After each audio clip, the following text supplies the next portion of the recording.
السلام عليكم ورحمة الله وبركاته. جرتكم وجمتوتا في هردفتوتا جالتمتوتا أميونا شمار كفوني المانورو كان الدنيا كان رارقبتنا ونتكيسنا كما جا قبضو بغنى قبضتنا الحمد لله نسنا جيجرا ودرا ببني جرا حال مزرينة ودرا نبليسي هر أنتنا جتودا وانتين فيه مسجدة كينا كديق ما جرو وانت أمانتا مسلمة ترتدي ما جرو كان أكام بلالي فتو دافاني اللي سغاليك يدقي فتو فين فيه إنما mootummaan kun masgiida kana warra musliimati ijaaree hin beeku. Sijammara masgiida ijaaruu fi dhiisii lafaa kenneefii hin beeku. Warri amantaa musliimaa hordofnu nuti keessattuu ijoolleen biyya arabaa keessa dalagan warri masgiida kana ijaaran baay'inaan jechuudha. Akkuma duraan abbootiin keenya waan nyaatanirraa waan dhuganirraa waan qabanirraa qabeenya isaaniitirraa masgiida ijaaraa turanii ijoolleen biyya arabaa keessa deemtee mana arabaa keessa dalagaa jirtullee waan dalagatturraa masgiida kana ijaaraa jiran jechuudha. Masgiida kana bakka bakkatti ijaaraa jiran inni nuuf ijaaree hin jiru. Garuu diiguun isaa maaliif isatti ulfaachuu dide? Maalidhaaf masgiida uummata musliimaa kana maalidhaaf diiga? Diigamuun masgiida keenya nurraa haa dhaabbatu. Har'allee borullee nurraa haa dhaabbatu. Nurraa dhaabbachuu qaba. Ofii isaatiin nuuf ijaaree ofii isaatiin nurraa diiguu hin danda'u. Kan ijaare uummata biraati. Kan ijaare nama biraati. Inni garuu dhaqee masgiida kana diiguun hedduu akka namatti dhagahama, hedduu akka namatti ulfaata. Uummanni keenya warri musliimaa itti fufee balaaleffachuu qaba. Ammas balaaleffataa jira. Ammallee sagalee isaanii dhageessisuu qabanii. Inshaallah rabbiin mootummaa zaalima kana rabbiin nurraa haa kaasu. Yeroo dhiyoo keessatti rabbiin isa haa garagalchu. Inni hin oolu jechuudha. Masgiida magaalaan inni ijaaru takkallee hin jiru. Namni magaalaa bareechisuu yoo barbaade sijammara masgiidni magaalaa ni fokkisa. Ni bareechisa malee hin fokkisu. Wanni inni balleessu takkallee hin jiru. Inni ijaaraaf hin jiru. Inni qalamii itti dibaaf hin jiru. Inni itti tutultaaf hin jiru. Yoo bareechifachuu barbaade bakka biraa deemee bareechifachuu danda'a. Kanaafuu masgiida keenya diigamuun nurraa haa dhaabbatu, gubamuun nurraa haa dhaabbatu. Yeroo hunda quraanni rabbii karaa irratti irra deddeemamaatiin jira, gadi bu'aniitiin kukkutaa jiran, gubaa jiran. Akkanatti uummata musliimaa yeroo hunda boocisuun gatii hin qabu. Mootummaa kana rabbiin nurraa haa kaasu, inshaallah inni nurraa ka'uuf deema. Rabbiin ammallee nurraa haa kaasu. Mootummaa zaalima kana, mootummaa hattuu. Kuni mootummaa miti. Mootummaan mirga namaa hin kabajne, mirga amantii namaa hin kabajne mootummaa miti. Inni amantii hin qabu. Amantiin kamuyyuu amantii namaatu akka jedhu kamuyyuu hin jiru. Mukatti illee haa amanu, fedhu waan fedhetti haa amanu. Amantii namaatu akka jedhu tokkollee hin jiru. Amantii walii kabajanii jiraataa jiran biyya san keessatti. Inni akkamitti gadi ba'ee qaanii takka malee masgiida takka hin taane lama hin taane akka jiru masgiida kana kaasaa jira. Maal akka ta'eef hanga masgiidni ka'utti biyyichi sun bareeduu hin dandeettu jechuudha. Magaalaa san bareechisuu hin danda'an jechuudha. Hanga masgiidni achi ka'utti waan akkaan nama gaddisiisaati.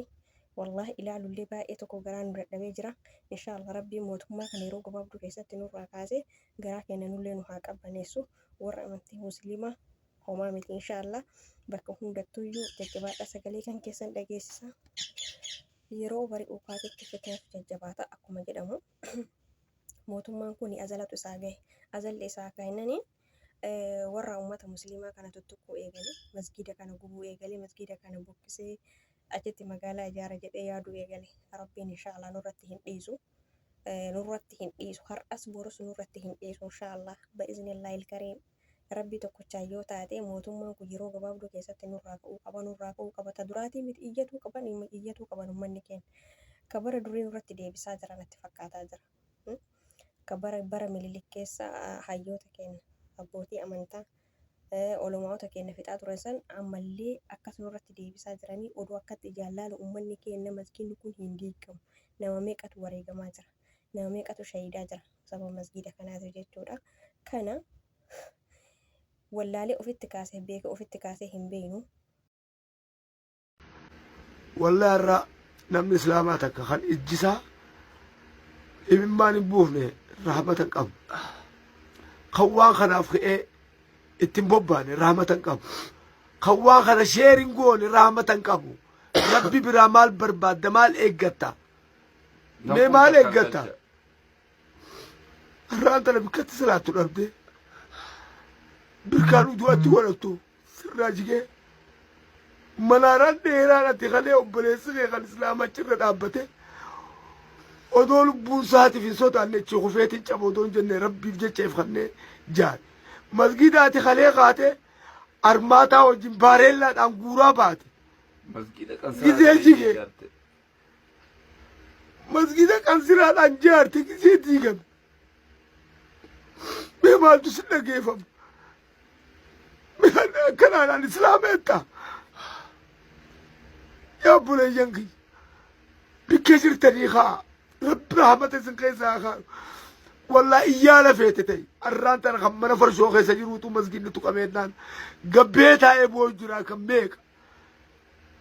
ميك أبو جرا خمنا فرشو خيسا جرو دبين إسلام من خيسا نمنينا جنجين خلي تيك توك أنت لقاتي يوم قبيتو بدي خلا تيك توك تلقو تتنا تيك توك تليدو نانجي Uummanni galaanni kun akkatti sitti gadi yaa'e abadan biyya san keessa taa'ee biyya san bareechisa.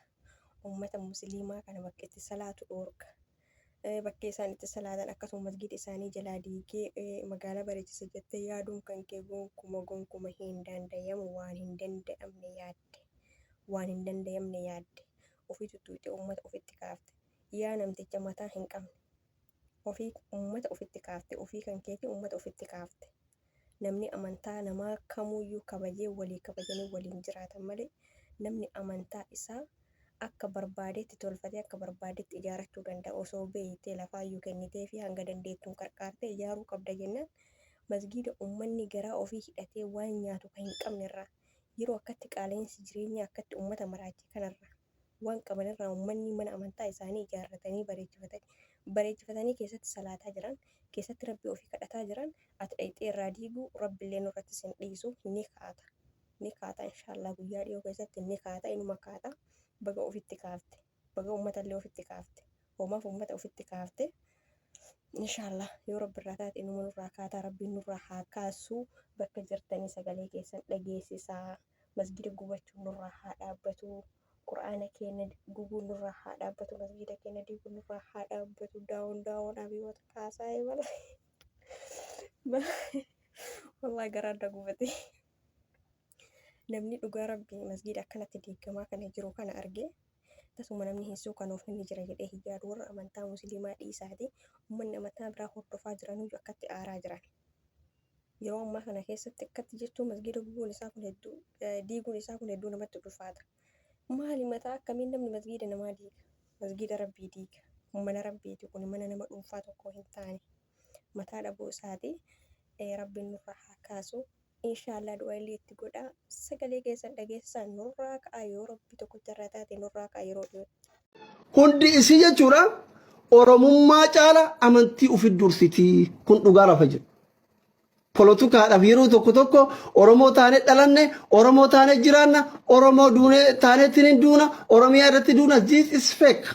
Kuni fake politiksiidha sun soba sun because gaafa an du'e marra buka gaaf jedhamu an Oromoodha jechuu hin danda'u.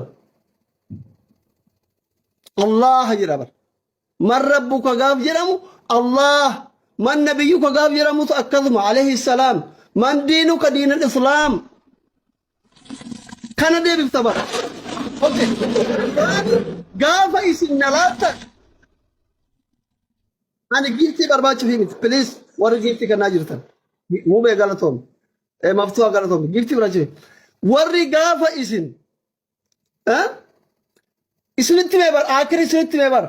Mucaan ammalee canaa kenne kuni guyyurraa daaraa dibataa oola. Hingaan galata. Qaaraa nyaata. Barbaree dibata. Bashannanuu fi garuu Oromummaa caalaa amantii ofiitiif du'a. Abbaan isaa imaama. Isinitti maara argitanii hiriyyaa kiyya.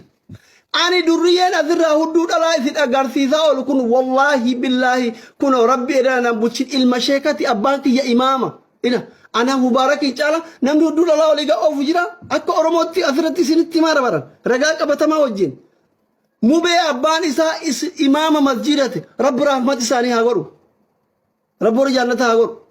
Ana baanki ya ilaa ar'aantana luqqeettu bakka inni aan salaatu ganama bishaan qorraa ka'ee dhiqachuu didu luqqeettuun tun dhukkubduu jira inni kasaraan dha'e kaateen salaatu jedhe maatii akkanaa kanarraa dhalaneen.